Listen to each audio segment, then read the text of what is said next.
Hello, मी ईशा. निंपराग. तुम्हाला माहितीच असेल की आम्ही एक नवीन उपक्रम सुरू करतोय ज्यामध्ये आम्ही वेगवेगळ्या करिअर क्षेत्रातल्या लोकांची गप्पा मारतोय, त्यांच्या क्षेत्राबद्दल जाणून घेतोय आणि ही माहितीचा उपयोग आपल्या सर्वांना होईल आणि स्पेशली जे 10वी-12वीतले मुलं आहेत त्यांना या करिअर इन्फॉर्मेशनचा उपयोग होईल, हा आमचा हेतू आहे. चला चला तर तर मग. मग.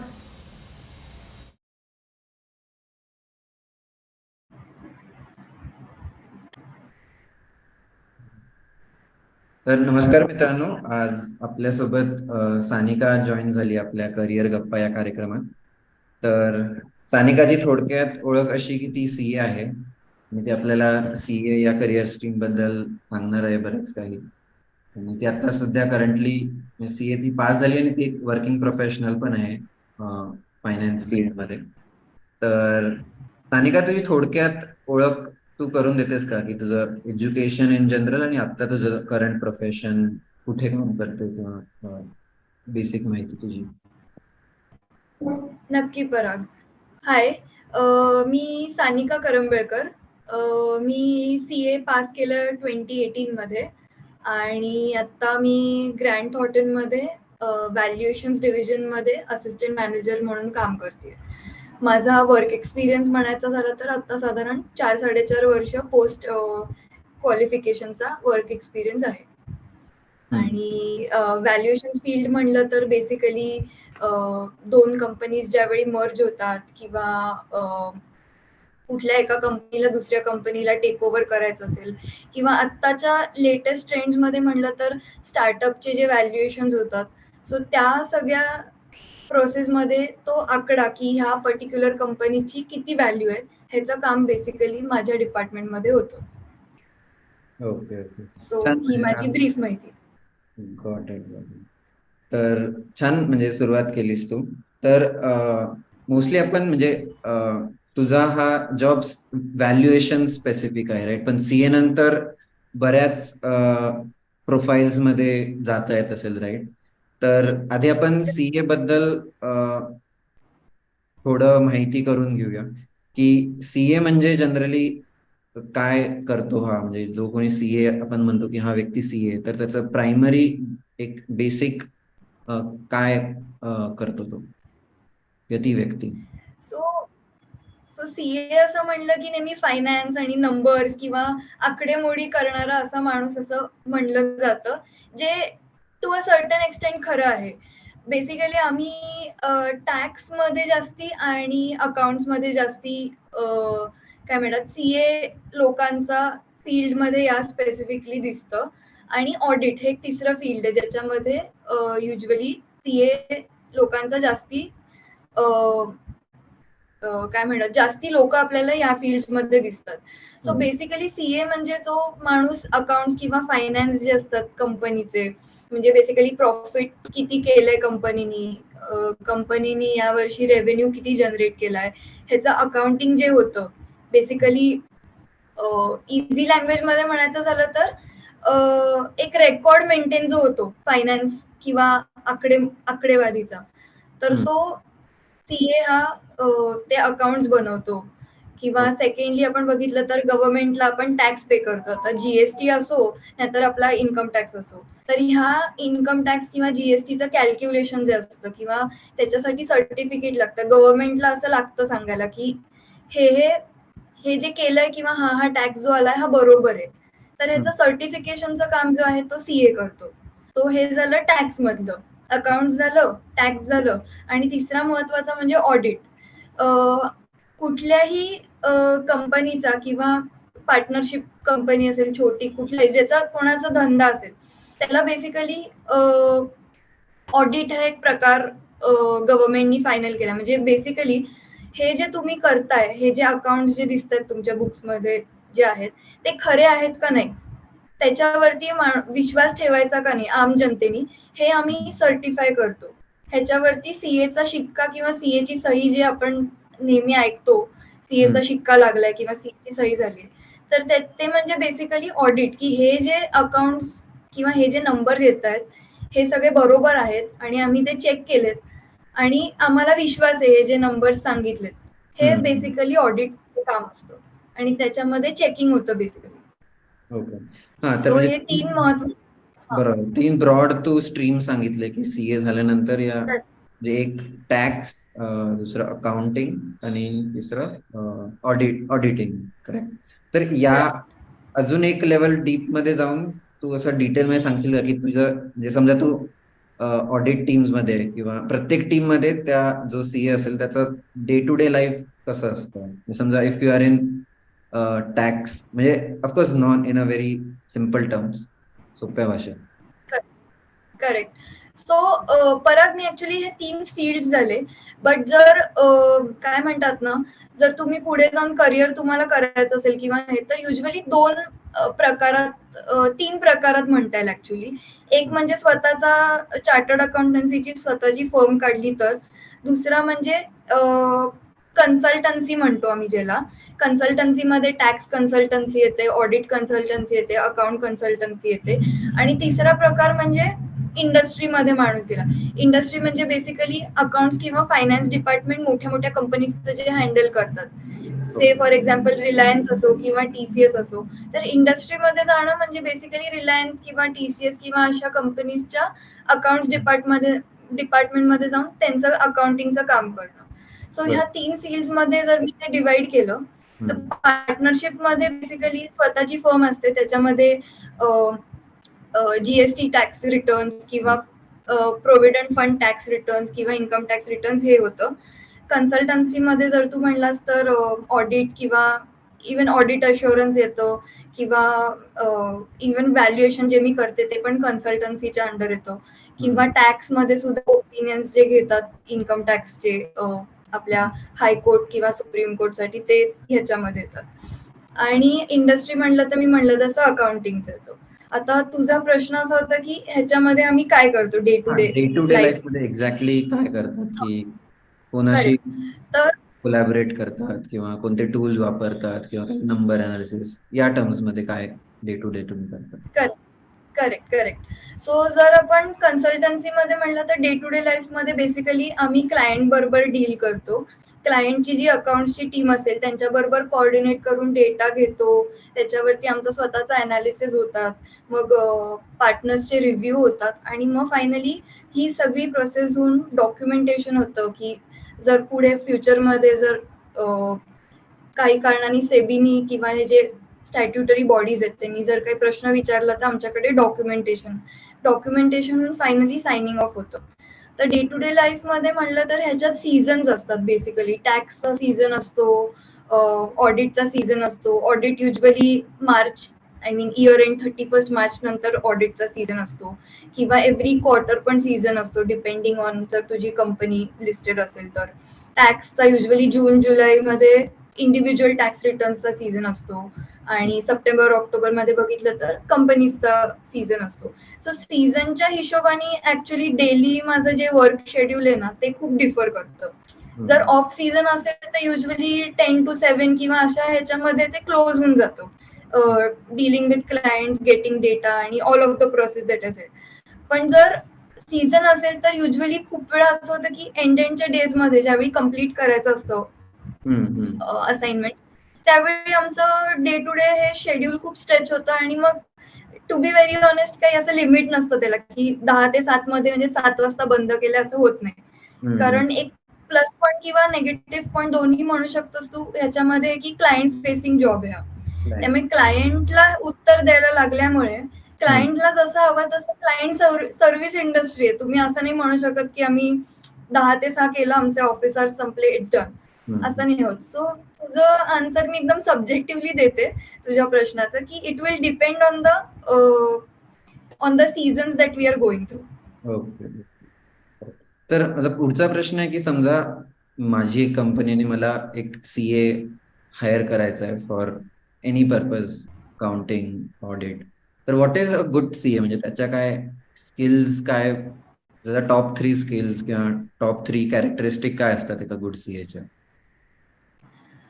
ऍक्च्युली खरं सांगायचं तर हा कोर्सच एवढा इंटेन्स आहे ना की till the time you clear CA you are already have gone through that skill set. कारण आमच्या सीएच्या कोर्समध्ये 3 वर्षाची प्रॅक्टिकल आर्टिकलशिप असते, इंटर्नशिप असते, ज्याच्यामध्ये ऑलरेडी ऑन ग्राउंड आम्हाला अंडरस्टँडिंग मिळालेलं असतं कसं फंक्शन करतं किंवा आमचे काय रोल्स आहेत. त्यामुळे हो. असं specifically good CA versus bad CA ह्यामध्ये मला कॅटेगराईज करता येणार नाही, कारण तो कोर्स खूप इंटेन्सिव्ह आहे. Okay okay. हा म्हणजे फेअर ऑनेस्ट आन्सर. पण समजा त्या प्रश्नाला असून थोडं मॉडिफाय करून मी विचारलं की then who becomes a good CA और who becomes a CA first of all, म्हणजे कोणत्या स्किल सेटचे किंवा कोणत्या ऍप्टिट्यूडचे मुलं मुली सीए बनवू शकतात. म्हणजे मी येतोय की ऍडमिशन सीए प्रिपरेशन त्या एरियामध्ये, की कोणत्या मुलांना सीए बनण्याचे जास्त चान्सेस असतात किंवा त्यांचे स्किल्स त्यांचे ऍप्टिट्यूड कसं असतं. मला पर्सनली वाटतं ज्यांच्याकडे खूप पेशन्स असतो ते ओके. त्यांच्या like they have the more ability to go ahead, because 3 levels असतात सीए मध्ये. तर फाउंडेशन लेवल इझी पीझी, तुम्ही 12th स्टँडर्ड नंतर आरामात देऊन फाउंडेशन निघू शकतं. पण त्याच्या पुढचं जे इंटर आहे आणि नंतर फायनल आहे, आणि इंटर आणि फायनलच्या मधले 3 वर्षाची articleship, side by side doing classes, doing ग्रॅज्युएशनचे स्टडीज, आणि meanwhile working on the firm. So हे 3 गोष्टी मॅनेज करणं. So I would say time management आणि पेशन्स. पेशन्स टू हँडल आणि go through that whole process without getting frustrated. Hmm. कारण खूप वेळा असं होतं की जर तुम्हाला रिझल्ट मिळत नसतील किंवा दिसत नसेल, hmm. Hmm. Usually you tend to give up, किंवा 8 आय मीन सिरियसली सांगून 8 ते 10 तास लागतो त्या आयपीसीसी किंवा फायनलच्या टाइमला अभ्यासाला देण्यासाठी. तर तेवढा पेशन्स ज्यांच्याकडे असेल हम्म. टू हम्म. सिट डाऊन आणि स्टडी, ते लोकांचे स्किल सेट मे बी जास्ती उपयोगाला येतील फॉर सी. बरोबर. म्हणजे हा ऑफकोर्स पेशन्स हा खूपच, म्हणजे in every field and to every one patience हा खूप इम्पॉर्टंट आहे. पण पर्टिक्युलर टू कॉमर्स किंवा सीए, म्हणजे समजा एक अनालॉजी घ्यायची झाली की visualisation is good for design, म्हणजे कोणाला जास्त चांगलं व्हिज्युअलाइज करता येत असेल तर तो डिझाईन मध्ये किंवा क्रिएटिव्ह फील्डमध्ये जाऊ शकतो. तर सीएच्या बाबतीत कसं, काय आपल्याला सांगता येईल की या 2-3 गोष्टी अलॉंग विथ पेशन्स हार्डवर्क.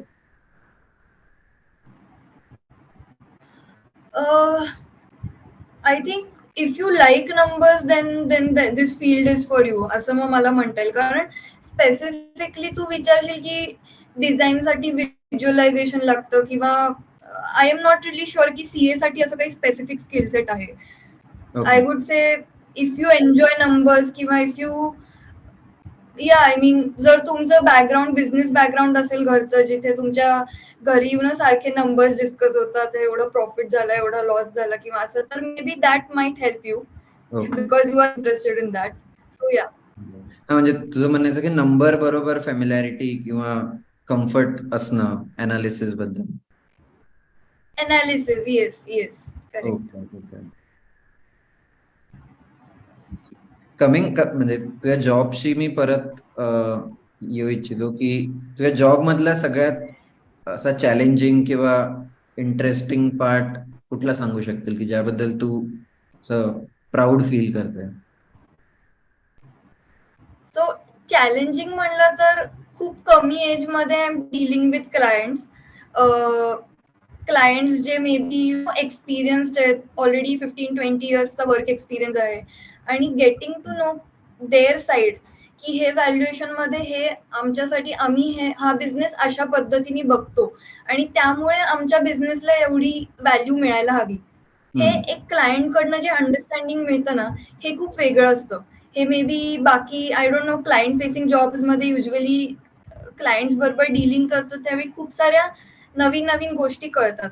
आणि सेकंडली आय थिंक हे नेचरच आहे या फील्ड मधलं. पण व्हॅल्युएशन मध्ये टाइमलाईन जे असतं क्लोज होण्याचं एक पर्टिक्युलर डील, ते हार्डली 2 to 3 वीक्स मध्ये आम्हाला क्लोज करायचं असतं, एक अख्खं डील, गिव्हिंग फायनल नंबर्स आणि एव्हरीथिंग. त्यामुळे you have like 2 to 3 weeks to understand the whole business, get to know it, आणि मग व्हॅल्यू देऊन क्लायंट बरोबर डील करून क्लोज करायची. आणि then there is another deal that is coming in with a different industry, ज्याच्यामध्ये म्हणजे परत प्रत्येक असाइनमेंट इज डिफरंट. प्रत्येक इंडस्ट्रीचं आम्ही अनालिसिस करतो. त्यामुळे हे जे नवीन नवीन प्रकार आहेत, म्हणजे प्रत्येक असाइनमेंट नवीन आहे आणि काहीतरी नवीन शिकवतं, हे मला खूप आवडतं. It is ever changing basically. खूपच इंटरेस्टिंग आहे. तर म्हणजे आता तुझा जॉब हा व्हॅल्युएशनशी रिलेटेड आहे, पण आधी तू जे सीए चे दोन तीन ब्रॉड स्ट्रीम सांगितले त्यापेक्षा हा वेगळा आहे. तर करेक्ट. म्हणजे आता जे सीए बनू इच्छिता त्यांना टॅक्सिंग, ऑडिटिंग ते जॉब जास्त प्रमाणात आहेत का compared to valuation? Actually tax आणि ऑडिट हे खूप काय म्हणतात ना, सदियो सदियो बरसो बरसो चाललेले असे हे स्पेसिफिक सेगमेंट्स आहेत जे मी सांगते. आता ऍक्च्युली सीए इतक्या वेगवेगळ्या फील्ड मध्ये जात आहेत. फॉरेन्सिक ऑडिट एक नवीन हे येतोय. एफएस रिस्क एक आहे, रिस्क कन्सल्टिंग आहे. सो खूप सारे वेगवेगळे वेगवेगळे काय म्हणतात ना, सब ब्रांचेस आहेत आणि टॅक्स ऑडिट हे दोन मेन आहेत जे सगळ्यांना माहिती आहेत. नाही. सो मी पण म्हणेन की प्रत्येक ब्रांच मध्ये इन टर्म्स ऑफ हा. ऑपॉर्च्युनिटीज कसं आहे म्हणजे व्हॅल्युएशन वर्सेस जे कन्व्हेन्शनल स्ट्रीम्स आहेत ते? सो अपॉर्च्युनिटी सगळीकडेच आहे, म्हणजे त्याच्यात नो डाऊट अबाउट दॅट. पण I think personal individual liking तुमचं कसं आहे ना, ते तुम्हाला एकदा कळल्यावरती मग त्या अकॉर्डिंगली फील्ड चूज केलं तर बेटर आहे. काही लोक आहेत ज्यांना ऑडिटिंग खूप आवडतं, म्हणजे 20-20, 30-30 वर्ष ऑडिटिंग याच फील्डमध्ये किंवा टॅक्स मधले पण हार्ड कोर टॅक्स 20 वर्ष 30 वर्ष करतात. सो मी असं नाही म्हणणार की एकामध्ये जास्ती अपॉर्च्युनिटी आहे versus the other. It is just your personal liking that kind of matters. Interesting. तर कमिंग बॅक टू तुझा जो हा जर्नी सीएचा सुरू झाला, की तुला कधी वाटलं की तुला सीए करावंसं किंवा कशामुळे ते तुझ्या मनात ट्रिगर झालं की चला आपण सीए ठरवलं तू? सो माझ्या घरची बॅकग्राऊंड इज बाबाचा बिझनेस आहे माझ्या. त्यामुळे किती मी म्हणलं तसं नंबर सारखे येत राहायचे. आज एवढा झाला, उद्या आज एवढा धंदा झाला, आता एवढा प्रॉफिट आलाय, आज एवढा हे झालंय, असं सारखं डिस्कशन लहानपणापासूनच घरी व्हायचं. आणि ते काइंड ऑफ माझ्या डोक्यात आल्यापासून I think around 7th-8th standard मी ठरवलेलं की मला कॉमर्स मध्ये जायचंय. हे फिक्स होतं. पुढे काय करायचं त्याच्यावरती एवढं डिटेल अनालिसिस त्यावेळी केला नव्हता. पण आय थिंक 11th मध्ये गेल्यावरती असं झालं की नुसतं ग्रॅज्युएशन 10th मध्ये चांगले मार्क मिळाले एकतर. मग ते मार्क मिळाल्यावर थोडासा काइंड ऑफ कॉन्फिडन्स आणि इगो थोडा बूस्टअप झाला असं म्हणता येईल. आणि मग असं झालं की ग्रॅज्युएशन पर्यंत बाकी काही करायचं नाही तर चला CA, we try doing CA because accounts आणि हे सगळं आवडतच होतं त्यावेळी. 11th-12th मध्ये नवीन टॉपिक हे सगळे इंट्रोड्यूस झालेले, जे आपल्याला स्कूलमध्ये कधी अकाउंट्स किंवा मनी मॅनेजमेंट किंवा हे काही शिकवलं जात नाही. तर हे नवीन इंट्रोड्यूस झालं आणि सगळं नवीन आवडायला लागलं जसं जसं. आणि आय थिंक हेच काइंड ऑफ माझ्या करिअरमध्ये पण कंटिन्यू झाले, कारण मला प्रत्येक नवीन नवीन असाइनमेंट करायला आवडते. So I think it starts with that root only, की नवीन अकाउंट किंवा नवीन टॉपिक कळल्यावरती अजून इंटरेस्ट झाला आणि मला असं वाटलं वाय नॉट सीए. आणि त्यावेळी मे बी आता सुद्धा कॉमर्सला गेलाय की अझम्पशन असतं की हा मुलगा सीए किंवा मुलगी सीएच करणार आहे. सो ते काइंड ऑफ कुठेतरी क्लासेस मध्ये वगैरे बोलण्यात ऐकण्यात येऊन फ्रेंड्स बरोबर गप्पा करून सीए करायचं असं डिसाईड झालं. छान, इंटरेस्टिंग जर्नी आहे. तर आता समजा जेव्हा तू सीए करायचं ठरवलं तेव्हा पासून प्रिपेरेशन कसं केलं? म्हणजे समजा तू 11वी-12वीत किंवा 12वी नंतर बीकॉम ला ऍडमिशन घेतलं असेल, तर तेव्हा कसं प्रिपेरेशन प्लॅन केलं किंवा कसं ते त्यानंतरची जर्नी कशी होती तुझी? करेक्ट. सो 12th आपलं युजली फेब्रुवारीमध्ये वगैरे स्टेट बोर्डचं हे संपतं, एक्झाम संपतात. आणि सीपीटी त्यावेळी सीपीटी होती, आता त्याचं नाव फाउंडेशन केलंय त्या कोर्सचं. तर सीपीटी आमची जून मध्ये असायची, इमिजिएटली 12th स्टँडर्ड झाल्यावरती. सो मी 12thच्या क्लासेस बरोबर सीएचे सीपीटीचे क्लासेस पण सायमल्टेनियसली चालू केले होते इन 12thच्या स्टार्टलाच बेसिकली. 11वी-12वी कॉमर्स होतं का? हो, 11वी-12वी कॉमर्स होतं. 11वी मी फुल एन्जॉय केलं कॉलेजमध्ये आणि हम्म. 12वी मध्ये मग सीएचे पण क्लासेस साइड बाय साइड लावले. So okay. मी 12वीचे आणि सीएचे दोन्ही क्लासेस अटेंड करायचे. मग हम्म. फेब्रुवारीमध्ये आमचं 12वी संपली आणि 12वी नंतरच्या सुट्ट्या सगळ्या अभ्यासातच गेल्या होत्या, कारण त्यावेळी क्लासेसचे ड्युरेशन आमचं एकदम, जे आधी 2-3 तासाचं होतं ते एकदम 8 तास 6 तास एवढं क्लासेसचं ड्युरेशन वाढलं होतं. मग ते करून जून मध्ये एक्झाम दिली होती मी. ओके. सो मग त्यानंतर असं म्हणजे शेड्यूल. त्या 3 येस, एक्झाम सांगितल्या त्याच्याबद्दल पण थोडं माहिती देऊ शकशील? Correct, correct. सो जून मध्ये ही सीपीटी झाली की त्याच्यामध्ये असं मिनिमम ड्युरेशन असतं की मिनिमम 8 का 9 मंथ्स नंतरच तुम्ही पुढची फाउंडेशन देऊ शकता एक्झाम. हम्म. सो जूनचे रिझल्ट जुलैमध्ये लागल्यावरती इमिजिएटली आम्ही क्लासेस चालू केले फॉर फाउंडेशन आणि meanwhile side by side first year BCom पण चालू झालं होतं. हम्म. सो अगेन परत क्लॅश व्हायचे फाउंडेशनचे आयपीसीसीचे इंटरमिजिएटचे क्लासेस आणि first year college. College attend करून सकाळचं कॉलेज असायचं. सो सकाळी 7 ते 10 किंवा 7 ते 11 असं अटेंड करून मग नंतर 11 साडे 11ला आमचे इंटरमिजिएटचे क्लासेस चालू व्हायचे. ते चालायचे 7-8 वाजेपर्यंत. सो तसं करून मग फायनली मी इंटरमिजिएट नेक्स्ट इयर मे मध्ये दिली. म्हणजे 1 वर्षाच्या गॅप मध्ये. 1 वर्ष झाल्यावर. Correct, correct, okay. करेक्ट. आणि मग ती झाल्यावरती त्याच्यामध्ये 2 ग्रुप्स असतात. ग्रुप 1 आणि ग्रुप 2. आणि आमच्या वेळी असं होतं की ग्रुप 1 झाली की मगच तुम्ही आर्टिकलशिप चालू करू शकता. मिनिमम क्रायटेरिया ग्रुप 1 क्लिअर होणार. मी हम्म. बोथ ग्रुप्स दिले होते, माझे बोथ झाले क्लिअर. मग मी आर्टिकलशिप चालू केली. हम्म. मग आर्टिकलशिप माझी ऑगस्ट पासून चालू झाली 3 वर्षासाठी. आर्टिकलशिप म्हणजे एक प्रकारची इंटर्नशिप, करेक्ट? इंटर्नशिप बेसिकली इंटर्नशिपच असते ती. त्याच्यामध्ये तुम्ही एका सीए फर्मच्या अंडरच रजिस्टर होता आर्टिकल म्हणून. आता हे रजिस्ट्रेशन होतं institute of chartered accountants of India, ICAI. ही आमची जी ऑर्गनायझेशन आहे मेन, त्याच्या अंडर हे रजिस्ट्रेशन होतं की ही आर्टिकल या सीए फर्मच्या अंडर काम करते. मग 3 वर्ष तिथे इंटर्नशिप केली. Side by side second year third year माझं कम्प्लीट झालं. आणि इंटर्नशिपच्या लास्ट 6 मंथ्स मध्ये म्हणजे 2.5 इयर्स इंटर्नशिप कम्प्लीट झाली की we can go for CA final. मग सीए फायनलची एक्झाम मे मध्ये दिली. मे 2018 मध्ये. ऑगस्ट 2018 मध्ये माझं आर्टिकलशिप कम्प्लीट झालं. मग एक्झाम झाल्यावर इमिजिएटली रिजॉईन केलं आर्टिकलशिप. ऑगस्ट मध्ये माझी कम्प्लीट झाली आर्टिकलशिप. माझा ग्रुप 1 मे मध्ये झाला क्लिअर, मे 18 मध्ये. नोव्हेंबर मध्ये ग्रुप 2 दिला आणि आय वॉज डन. सो अशी ही पूर्ण प्रोसेस म्हणजे 12वी नंतर. माझी होती. हा, 12वी नंतर तुझी जर्नी बघितलीस टिल म्हणजे सीए बनण्यापर्यंत, तर 4-4.5 वर्ष आपण म्हणजे असे मिनिमम. की एव्हरी एक्झाम तू क्लिअर करत गेलीस फर्स्ट अटेम्प्टला, correct? Correct, correct, correct, correct. आणि जसं म्हणजे अटेम्प्ट वाढतील तसं म्हणजे ऍटलिस्ट मिनिमम 4 to 5 इयर्स आपण पकडू शकतो. करेक्ट, म्हणजे correct, similar to bachelors degree, म्हणजे जी 4 इयर्स बॅचलर्स डिग्री त्याप्रमाणे. Yes, yes, yes. आणि समजा एखाद्या अटेम्प्ट मध्ये तो नाही क्लिअर झाला तर ती परत 6 मंथ और 1 इयर तो परफेक्ट 6 ऍड. मंथ्स.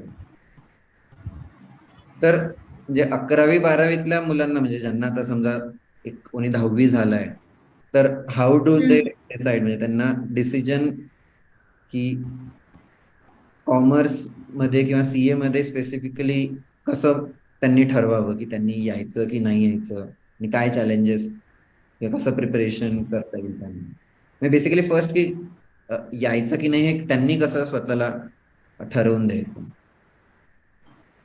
सो त्यांना जर ठरवायचं झालं, बेसिकली तुमची लायकिंग थोडी जरी तुम्हाला कळली, म्हणजे आपण नेहमी कन्फ्युज असतो की काय एक्झॅक्टली करायचंय, पण थोडी जरी तुमची लायकिंग नंबर्स किंवा न्यूजपेपरमध्ये जे असे फायनान्स रिलेटेडचे काही आर्टिकल्स येतात किंवा हे असं तुम्हाला थोडी पण वाचायची इच्छा असेल किंवा इंटरेस्ट असेल किंवा तुमचं बॅकग्राऊंडच काय म्हणतात फॅमिली बिझनेसवालं बॅकग्राऊंड असेल, तर काइंड ऑफ तुम्ही ऑटोमॅटिकली पुश होता. आणि second one big reason I can say म्हणजे CA is a very cost effective course खरं बघायचं झालं तर, कारण you get paid during your internship आणि दॅट स्टायपेंड जे असतं that ranges from around 3-4,000 minimum which can stretch up to 20-25-30,000 depending on कुठल्या कंपनीमध्ये किंवा फर्ममध्ये. It actually extends to 50-60,000 also per month depending on which company you go for. तर तर तुम्ही ते 3 वर्ष अर्न करत असाल ना, तर त्याच्यामधनं तुमचा सगळा कोर्सचा खर्च पण निघतो. सो आपण जे रिटर्न ऑन इन्व्हेस्टमेंट म्हणतो ते बरोबर. पण खूप हाय आहे. सो ज्यांना कॉस्ट इफेक्टिव्ह जे म्हणजे कॉस्ट इफेक्टिव्ह कोर्स ज्यांना कोणाला करायची इच्छा असेल, बरोबर. गेटिंग मॅक्सिमम रिझल्ट किंवा maximum output from minimum input, तर they can also go for CA. Got it, got it. छान. म्हणजे I think like we have covered, म्हणजे बऱ्यापैकी क्वेश्चन्स आपण कव्हर केलेत आणि तू छान माहिती दिलीस त्याबद्दल. आणि खूप म्हणजे तू वेळ काढलास आमच्या सर्वांसाठी, त्याबद्दल पण धन्यवाद. तर म्हणजे एक लास्ट क्वेश्चन मी घेऊ इच्छितो की की अशा काही रिझन्स आहेत का की जे फॉल्स इंटरप्रिटेशन म्हणता येईल, किंवा काहींना चुकीची समजूत असेल सीए बद्दल, तर त्याचे काही क्लिअर करू शकशील का तू? म्हणजे हो. सीए या फील्ड बद्दल मिसकन्सेप्शन आहेत. सो एक मोठं मिसकन्सेप्शन हे की जे फर्स्ट अटेम्प्ट क्लिअर झालेत सीए ते हुशार आहेत आणि जे सेकंड थर्ड अटेम्प्ट क्लिअर झाले ते हुशार नाहीत. समहाव हे खूप मोठं मिसकन्सेप्शन अजून सुद्धा आहे. So I would say that is not true. Patience आणि म्हणलं तसं to a certain extent luck also I would say plays a huge role in CA. आणि सेकंडली ज्यांना वाटतं सीए म्हणजे फक्त ऑडिट किंवा टॅक्स हे दोनच आहेत, तर CA is much more than that. So हे एक दुसरं मिसकन्सेप्शन म्हणेन की जे टिपिकल रोल्स जे म्हणजे सीए म्हणलं की फक्त अकाउंट्स किंवा फायनान्स हे जे वाटतं, असं नाही. आता सीएचं होरायझन खूप वाढलेलं आहे मी म्हणेन. फील्ड वेगवेगळ्यामध्ये ते जातात आता. It is not restricted to that.